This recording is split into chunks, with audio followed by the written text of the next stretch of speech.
Science. Mais où se cache le méthane sur la planète Mars? Les relevés du rover Curiosity de la NASA indiquent en effet que l'environnement martien manque de méthane. Or, des relevés antérieurs indiquaient eux des détections positives.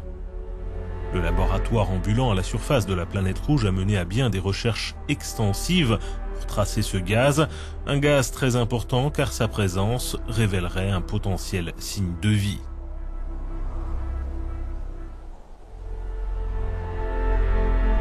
Le rover s'est posé en août 2012 sur la planète rouge. Son objectif, déterminer si Mars possède ou a possédé un environnement chimique et des conditions favorables à une vie microbienne.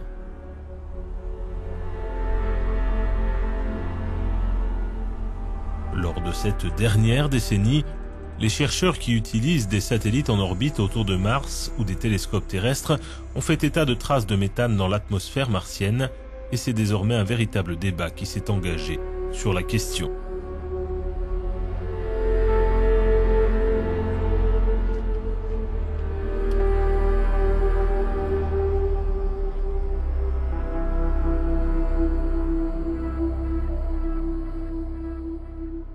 On pourrait bientôt en savoir plus avec la mission spatiale indienne intitulée MOM pour Mars Orbiter Mission. Le lancement doit être prévu à la fin du mois d'octobre. La mission qui doit explorer l'existence de la vie sur Mars et la possibilité d'une installation durable sur la planète doit voyager pendant 10 mois dans l'espace avant d'atteindre son objectif.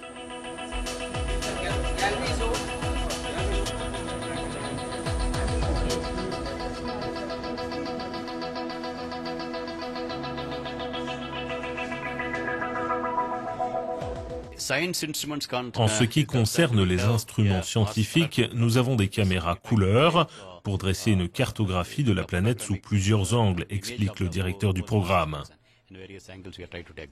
Ensuite, nous avons des détecteurs de méthane pour essayer de comprendre si on est ou non en présence de méthane.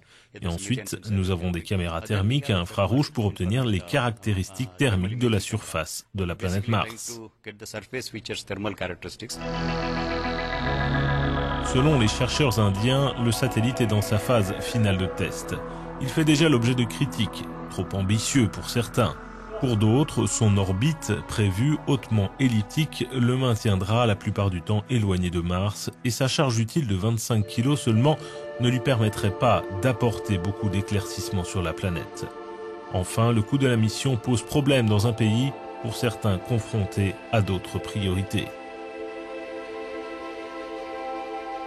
Mars intéresse aussi les agences spatiales européennes et russes. Elle planifie en effet la mission ExoMars en 2016. La NASA, qui était au départ intéressée dans la mission, a abandonné le projet. Les objectifs principaux de cette mission sont très similaires aux missions précédentes. Il s'agit de rechercher du méthane et d'autres gaz qui seraient la signature de processus biologiques et géologiques actifs. La mission va aussi tester des technologies clés dans la préparation de futures missions de l'ESA vers Mars. Après plusieurs missions, les chercheurs disposeront de plus d'outils pour détecter des signes de vie sur la planète rouge.